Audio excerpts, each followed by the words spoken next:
예수의 이름을 소리 높여 찬송하네. 지난 시간에는 아름다운 소식이란 무엇이고 우리는 그 아름다운 소식을 어떻게 전하고 외쳐야 하는지에 대해서 함께 나눴습니다. 자, 오늘 본문을 보게 되면 아름다운 소식을 외치라고 선포했던 이사야 선지자는 이제 아름다운 소식을 전하는 자들에게 너희의 하나님을 보라고 외칩니다. 자, 9절의 하반절의 말씀인데요, 함께 읽겠습니다. 다 같이요. 너희의 하나님을 보라 하라. 자, 이사야 선지자는 아름다운 소식을 시온에 전하고 아름다운 소식을 예루살렘에 전하는 자들에게 너희의 하나님을 보라 이렇게 외치고 있습니다. 그런데 사실 하나님은 영이시기 때문에 우리의 눈으로 볼 수가 없습니다. 아니, 성경을 보게 되면 하나님을 본 자는 하나님을 직접 본 자는 죽습니다. 그래서 하나님은 모세에게 출애굽기 33장 20절에서 이렇게 말씀을 하셨습니다. 함께 읽겠습니다. 내가 내 얼굴을 보지 못하느니 나를 보고 살 자가 없음이니라. 그럼에도 불구하고 성경을 보게 되면 하나님을 보라는 말씀이 참 많이 나오죠. 그러면 본문에서 이사야 선지자가 외쳤던 너희의 하나님을 보라고 하는 말의 의미는 뭘까요? 당시 유다 백성들에게는 너희를 바벨론의 압제에서 해방시키기 위하여 오시는 그 하나님을 보라는 것입니다. 당시 유다 백성들은 바벨론의 포로로 끌려와서 노예 생활을 하고 있었습니다. 자신들이 지은 죄로 인해서 강제 노역을 하고 있었습니다. 자, 그런데 우리가 이미 살펴본 것처럼 하나님께서 이사야 선지자를 통하여 말씀하셨습니다. 이제 너희들의 노역의 때가 끝이 났다. 너희들의 모든 죄가 사함을 받았느니라고 말씀을 하셨습니다. 여러분, 이 말씀은 무슨 말입니까? 바벨론 70년의 포로 생활을 통하여 너희의 모든 죄값이 다 지불되었기 때문에 이제 바벨론의 압제에서 벗어나서 예루살렘으로 돌아가게 되었다라고 하는 말 아닙니까? 너희를 압제한 바벨론 제국도 이제 풀의 꽃과 같이 시들고 사라지게 된다는 것이죠.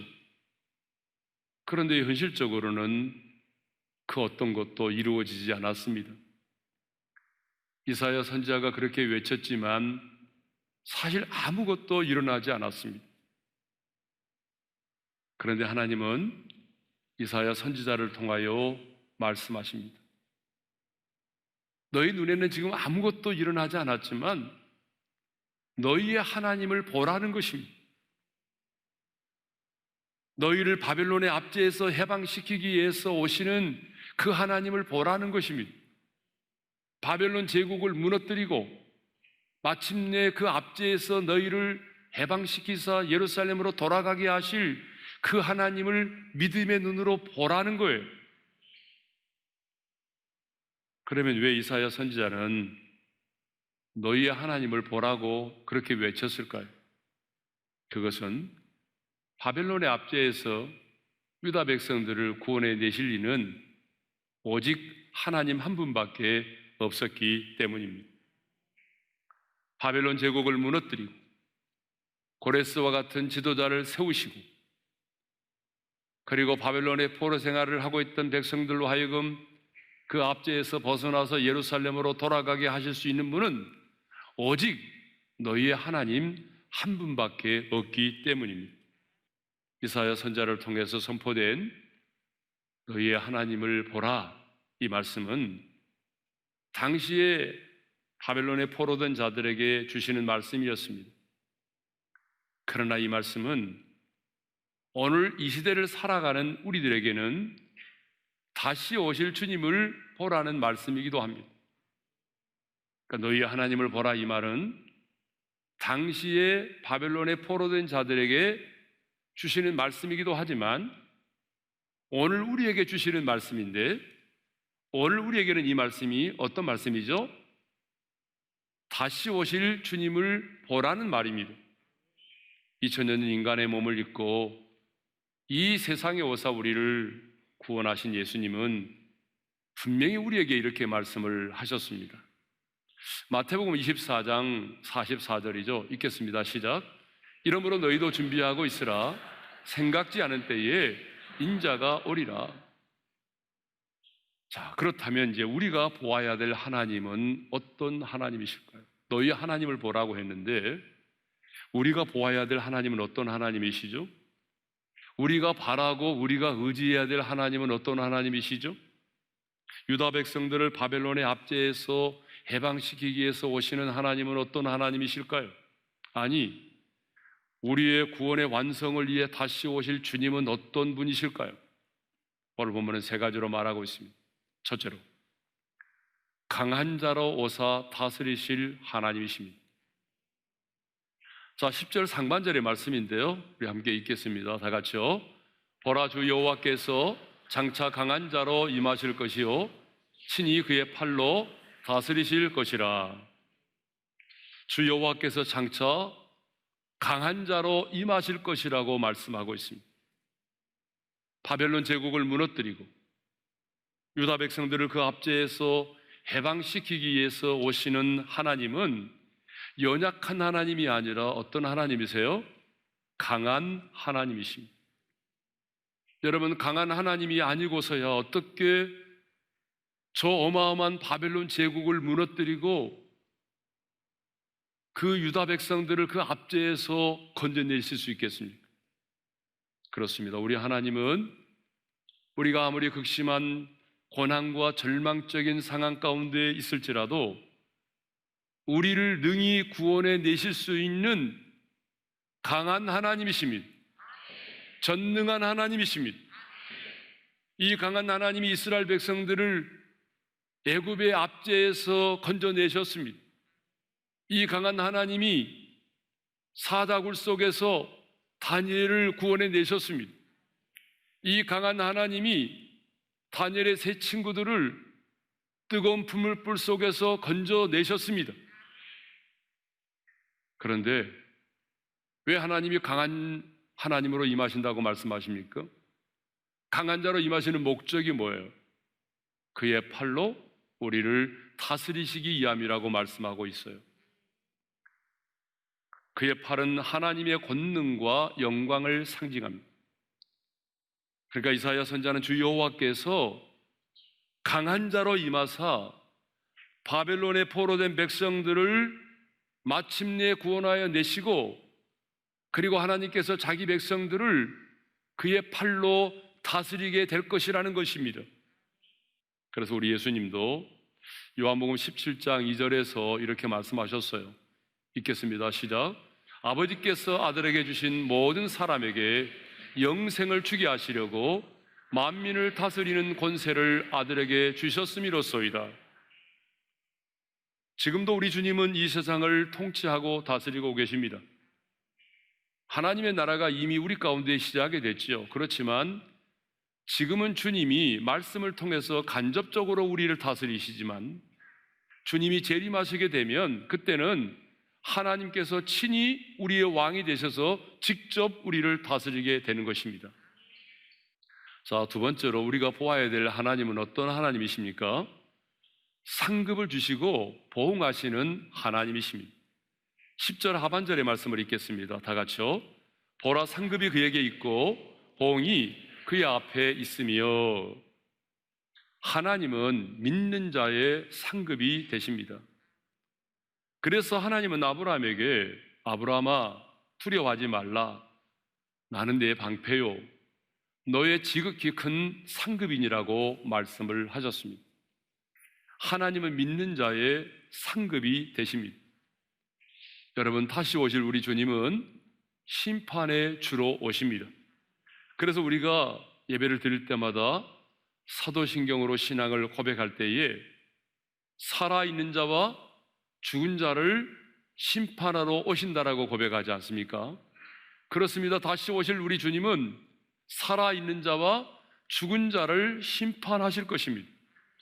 마태복음 25장을 보게 되면 예수님은 모든 천사들과 함께 오사 보좌에 앉으셔서 모든 민족을 그 앞에 모으고 양과 염소를 구별하실 것입니다.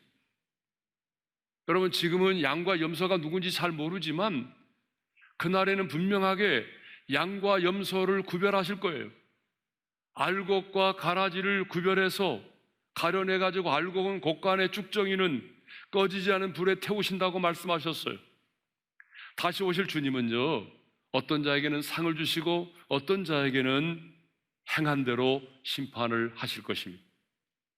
자, 다시 오실 우리 주님은 심판의 주로 오십니다. 그리고 반드시 자기를 찾는 자들에게는 상을 주시고 믿지 않은 자들에게는 그의 행위를 따라 심판하실 것입니다. 그래서 히브리서 기자는 히브리서 11장 6절에서 이렇게 말합니다. 우리 함께 읽겠습니다. 다 같이요. 믿음이 없이는 하나님을 기쁘시게 하지 못하나니 하나님께 나아가는 자는 반드시 그가 계신 것과 또한 그가 자기를 찾는 자들에게 상 주시는 이심을 믿어야 할지니라. 여러분, 우리 하나님을 기쁘시게 하는 게 뭐라고 말하고 있습니까? 여러분, 우리 하나님을 기쁘시게 하는 게 뭐예요? 믿음입니다. 믿음이 없이는 하나님을 기쁘시게 할 수가 없습니다.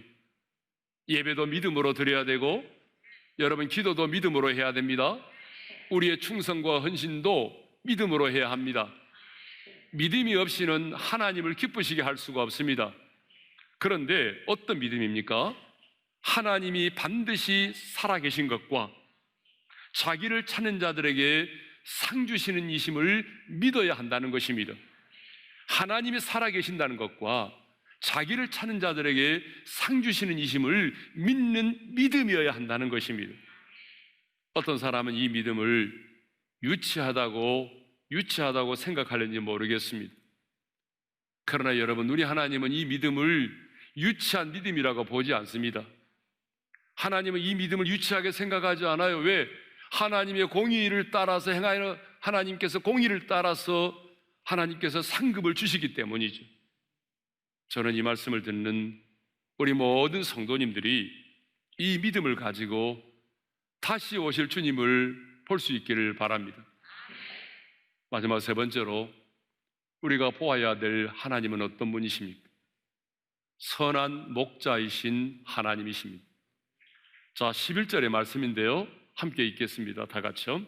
그는 목자같이 양떼를 먹이시며 어린 양을 그 팔로 모아 품에 안으시며 젖먹이는 암컷들을 온순히 인도하시리로다. 다시 오실 우리 주님은 선한 목자로 오십니다.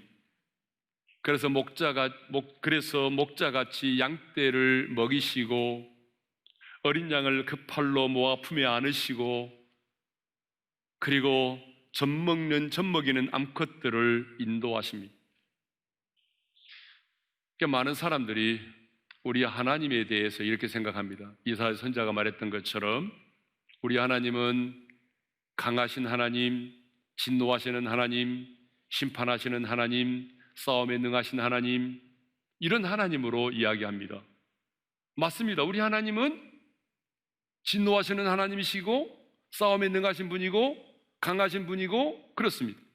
그러나 여러분들이 우리 하나님을 그렇게만 인식하고 있다면, 그렇게만 알고 있다면 여러분은 하나님에 대해서 아직도 잘 모르고 있는 것입니다. 우리 하나님은 위대하고 강하시고 능하신 분이시지만 또한 선한 목자이십니다. 선한 목자와 같은 하나님이십니다. 양떼를 위하여 자신의 목숨을 버리시는 선한 목자이십니다. 그래서 예수님은요, 요한복음 10장 11절에서 이렇게 말씀하셨어요. 함께 읽겠습니다. 다 같이요. 나는 선한 목자라. 선한 목자는 양들을 위하여 목숨을 버리거니와. 우리 예수님 자신이 뭐라고 말씀하셨습니까? 나는 선한 목자라고 말씀하셨어요. 그러면 선한 목자가 하는 일이 뭘까요? 자, 선한 목자가 하는 일은 본문에 보게 되면 세 가지인데요. 첫째가 뭐냐 그러면 양떼를 먹이는 일입니다. 11절 상반절의 말씀에 이런 말씀이 있죠. 다 같이요. 그는 목자같이 양떼를 먹이시며 그랬습니다. 양은 짐승 중에 가장 우둔한 짐승입니다. 그래서 스스로 먹이를 찾지 못합니다. 그러니까 목자가 그 양떼를 푸른 초장으로 인도를 해야 돼요. 그리고 시냇가로 인도를 해야 됩니다. 스스로 시냇가를 찾지 못해요. 시냇가 스스로 푸른 초장을 찾아가지 못해요. 그러니까 양떼는요, 목자가 없으면 살 수가 없어요. 목자가 없으면 생존이 불가능해요. 굶어 죽어요. 이스라엘 백성들이 출애굽을 해서 40년 동안 광야 생활을 하지 않았습니까?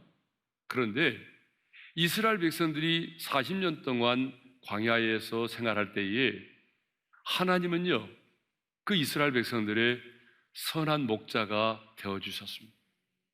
그래서 하나님은 그들을 먹이셨어요. 농사도 지을 수 없는 광야에서 생활할 때에 하나님은 선한 목자가 되셔서 매일 하늘에서 만나와 메추라기를 내려 먹이셨습니다. 목말라 할 때는요, 반석에서 솟아나는 생수를 마시게 하셨습니다. 이렇게 하나님이 광야의 인생길을 거니는 동안에 선한 목자가 되셔서 그들을 먹이셨던 것처럼 여러분, 광야의 인생길을 살아가는 우리 역시 주님이 우리의 선한 목자가 되셔서 푸른 초장으로 잔잔한 시냇가로 인도해 줘야만이 여러분, 우리의 영혼이 살아갈 수 있다는 것입니다. 광야의 인생길을 살아가는 우리들에게도 선한 목자가 필요합니다. 주님의 양떼인 우리는 목자가 없이는 하루도 살아갈 수가 없습니다. 그래서 주님은 이렇게 말씀하셨어요. 다 같이 읽겠습니다. 시작. 나를 떠나서는 너희가 아무것도 할 수 없습니다. 여러분, 이것을 고백할 수 있는 자가 주님의 양떼입니다. 예? 주님을 떠나서는 나는 살아갈 수가 없어요. 여러분, 이렇게 고백하는 사람이 심령이 가난한 자이고요, 그리고 양떼라고요. 자, 선한 목자가 하는 두 번째 일은요, 어린 양을 품에 안아 주신다라고 하는 거예요. 11절 중반절인데요, 함께 읽겠습니다. 다 같이요. 어린 양을 그 팔로 모아 품에 안으시며, 그 어린 양을 그 팔로 모아서 품에 안으신다고 말하잖아요. 그러므로 여러분, 고통 가운데 있는 당신을 위로해 주실 수 있는 분도 선한 목자이신 주님 한 분밖에는 없습니다. 연약하여 넘어진 당신을 일으켜 세워주실 수 있는 분도 선한 목자 되신 우리 주님 한 분밖에는 없습니다. 휘몰아치는 인생의 폭풍 속에서도 당신을 품에 안아주시고 보호해 주실 수 있는 분은 선한 목자 되신 우리 주님 한 분밖에는 없습니다. 선한 목자가 하는 세 번째 일은요, 인도하신다라고 하는 거죠. 자, 11절 하반절의 말씀을 읽겠습니다. 다 같이요. 젖먹이는 암컷들을 온순히 인도하시리로다. 자, 선한 목자가 하는 아주 중요한 일 중에 하나가 뭐냐 그러면요, 이 양떼들을 인도한다는 거죠. 푸른 초장으로, 잔잔한 시냇가로, 때로는 우리로 인도하십니다. 그런데 여러분, 어떻게 인도한다고 되어 있어요? 여러분, 말씀을 잘 보세요. 어떻게 인도한다고 되어 있어요? 온순히 인도하신다 그랬어요. 온순히. 여러분, 온순히 인도하신다는 말이 뭘까요? 온순히 인도하신다는 말은요, 하나님이 자기의 양떼들을 인도할 때에 양떼들이 다치지 않도록, 상하지 않도록 조심스럽게 인도하신다 그 말입니다. 그런데 어떤 양떼를 말하고 있어요? 젖먹이는 암컷들이라고 말하잖아요. 여러분, 어린 양에게 젖을 먹이는 암컷은요, 굉장히 예민해져 있는 암컷을 말합니다.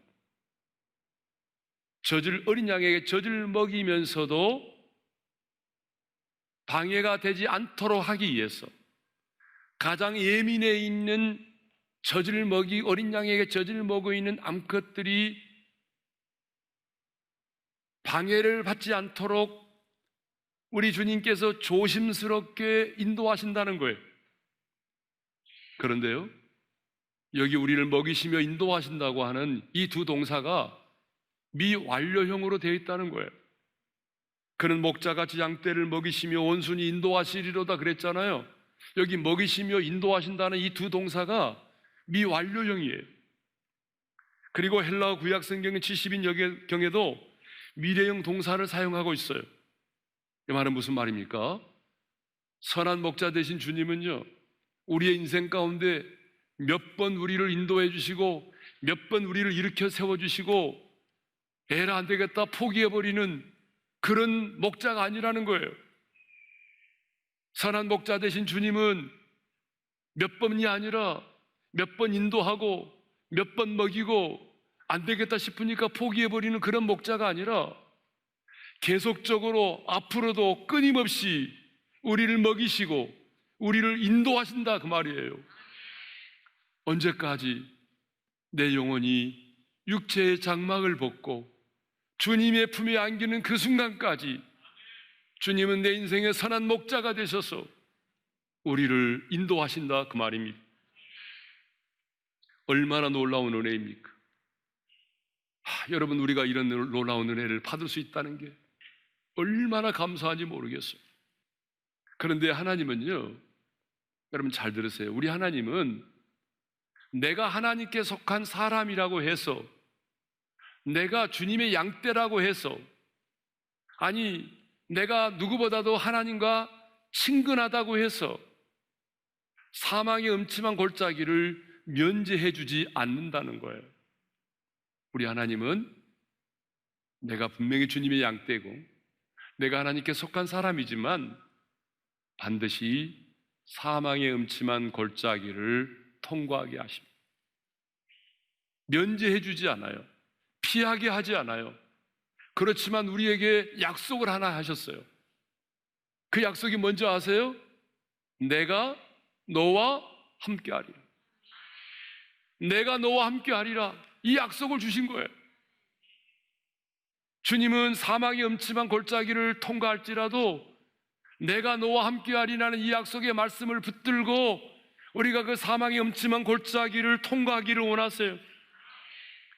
지금은 아무것도 보이지 않아도, 아니 나를 도와줄 사람이 아무리 찾아봐도 내 곁에 한 사람도 보이지 않아도 내가 너와 함께하리라는 이 약속의 말씀을 붙들고 도전하기를 원하십니다. 내가 너와 함께하리라 이 약속의 말씀이 네 안에서 살아 역사하고 있다면 여러분, 우리는 어떤 상황도 견딜 수 있습니다. 어떤 상황도 이겨낼 수 있습니다. 사망의 음침한 골짜기를 거닐지라도 내가 너와 함께한다. 사랑하는 아들아, 사랑하는 딸아, 내가 너와 함께하고 있어. 여러분, 이 말씀이 우리 안에서 살아 꿈틀거리고 이 말씀이 우리 안에서 살아 역사하고 있다면 우리는 두려워하지 않을 수 있습니다. 아니 거친 파도가 나를 향해 와도 우리는 주님과 함께 날아오를 수가 있는 거예요. 그렇다면 여러분, 누가 저와 여러분의 선한 목자이십니까? 여호와 하나님이시죠. 스스로 존재하신 하나님, 천지만물을 말씀으로 창조하신 그 하나님, 약속을 지키시는 신실하신 그 하나님이 저와 여러분의 선한 목자이십니다. 그 선한 목자 되신 주님이 저를 따라 우리를 꼴을 먹이시고 그 품에 우리를 안아주시고 그리고 우리를 온순히 인도하십니다. 이사야 선지자는 아름다운 소식을 시온에 전하는 자들에게 외쳤습니다. 너희 하나님을 보라. 무슨 말입니까? 너희가 처해 있는 상황과 환경과 문제와 풍랑만, 사람만을 보지 말고 눈을 열어서 믿음의 눈을 떠서 다른 사람의 하나님이 아닌 너희의 하나님을 보라는 것입니다. 그 하나님은 강한 자로 임하셔서 그리고 우리를 다스리실 하나님이십니다.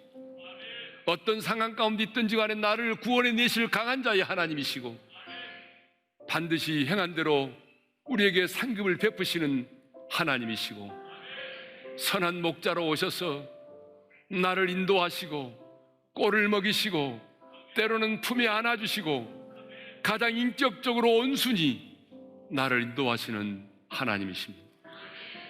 그 하나님을 보라는 것입니다.